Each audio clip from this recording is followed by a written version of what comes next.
ایسا نہیں ہو سکتا کہ کوئی شخص اس ادارے کی ساکھ کو نقصان پہنچا کے چلا جائے اور پھر کہے جی میں اب مراد بھی لیتا ہوں، ٹھیک ہو گیا۔ لیکن کیا ان دونوں شخصیات نے، اعجاز الاحسن صاحب اور مظاہر نقوی صاحب، کوئی ایسا کیس اس وقت سن رہے تھے جس میں تحریک انصاف کا کوئی کیس چلا ہو اور اس میں بڑا ان پہ دباؤ ہو اور انہوں نے دباؤ کے تحت کہا ہو کہ جی ہمیں دھمکیاں آ رہی ہیں، ہم نے استعفیٰ دے دیا، تب تو بات بھی بنتی ہے؟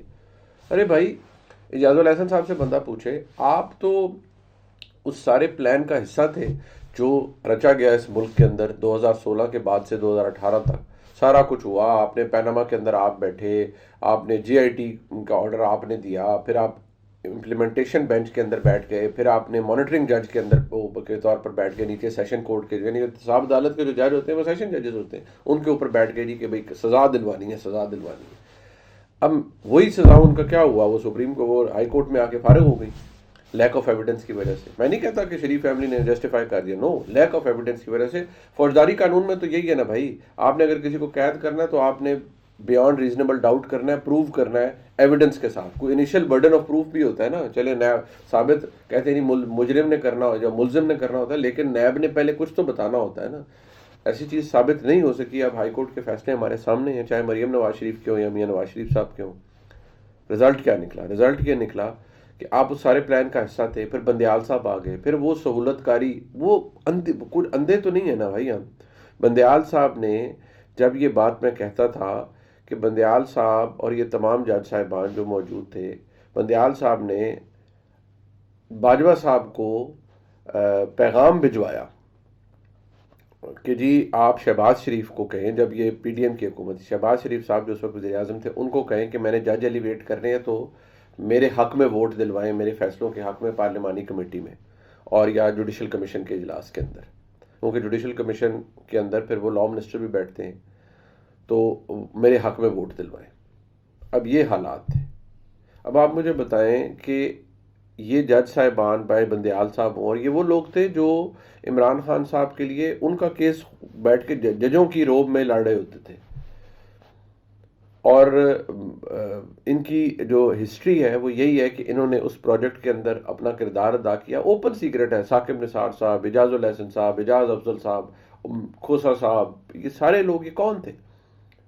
ان سب نے یہ کردار ادا کیا۔ بے شک آج سچے قادر بن جائیں اور کہیں جی ایسا کچھ نہیں ہوا، لیکن ان سب نے سب کچھ کیا ہے۔ بندیال صاحب نے تو اپنا نیچرل جسٹس کے خلاف کام کیا، جب ان کی وہ آڈیوز آئیں تو انہوں نے اس کمیشن کو کام کرنے سے روک دیا جی، کیوں؟ کیونکہ ان کی خوش دامن کا اس کے اندر آڈیو تھی جی۔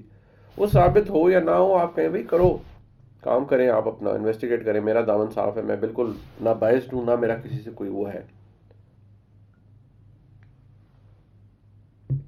لیکن آپ یقین مانیں کوئی فرق پڑا یا کچھ ہوا؟ نہیں۔ اب آج وہ لوگ اگر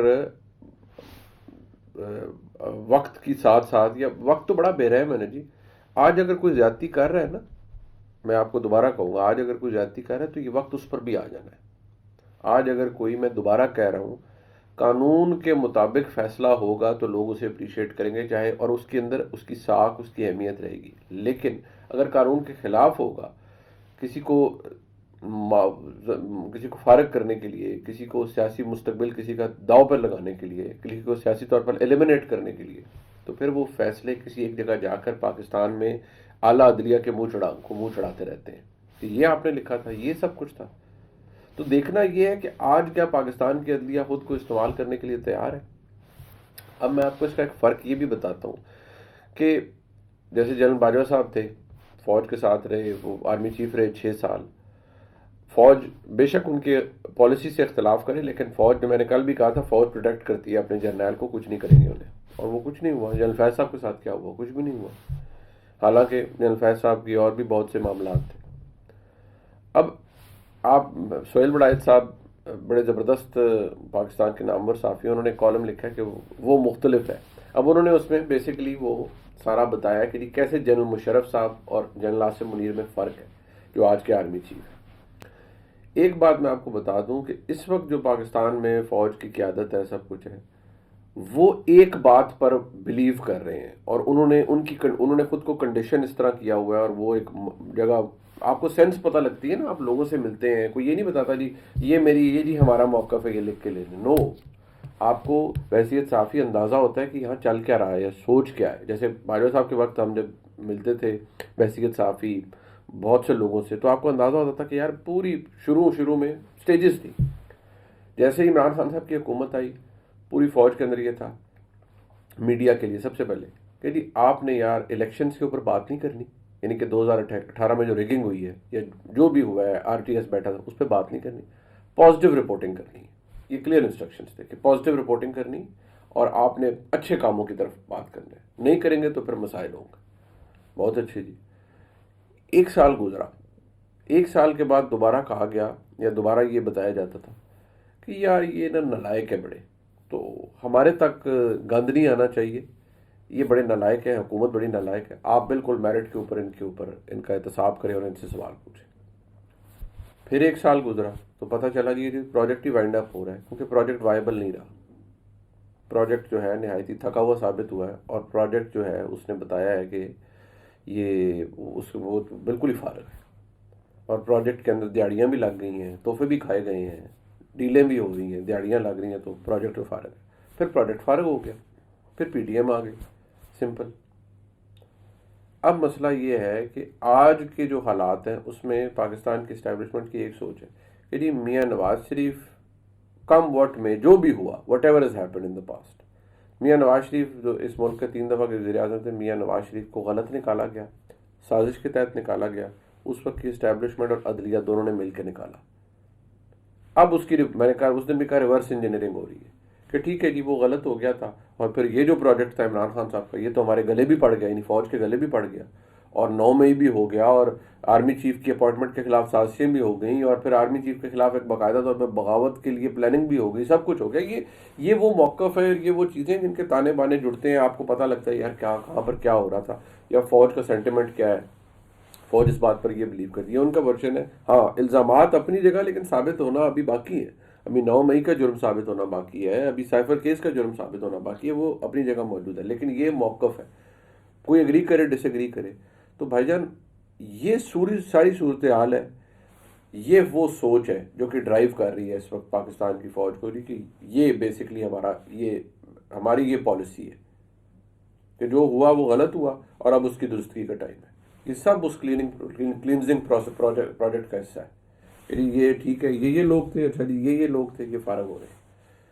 بندیال صاحب نے کتنا زور لگایا ایڑی چوٹی کا. پھر بندیال صاحب کو باقاعدہ طور پہ کہا گیا کہ آپ کے جو معاملات ہیں ان کا سب کو پتہ ہے کہ آپ کتنے اس رو میں کتنے بہہ گئے ہیں محبت عمران خان میں.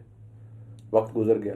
پھر یہ جو جتنے جج صاحبان تھے یہ بھی محبت عمران خان میں گرفتار تھے، اور کہا جاتا ہے کہ چند اور بھی ہیں، اور ان کے ساتھ پتہ نہیں کیا ہوگا، یا کیا وہ رہیں گے نہیں رہیں گے. ویسے تو رہنا چاہیے تھی اگر آپ کو لگتا ہے آپ نے کوئی پیسے پوسے کا ہیر پھیر نہیں کیا ہوا، صرف آپ کا اوپینین ہے، یا آپ بقول آپ کی انڈیپینڈنس ہے جس کو چیلنج کیا جا رہا ہے، تو پھر تگڑے ہو کے کھڑے رہیں، بولیں جی سپریم جوڈیشل کاؤنسل میں لے جائیں، ثابت کریں میں نے کیا غلط کیا.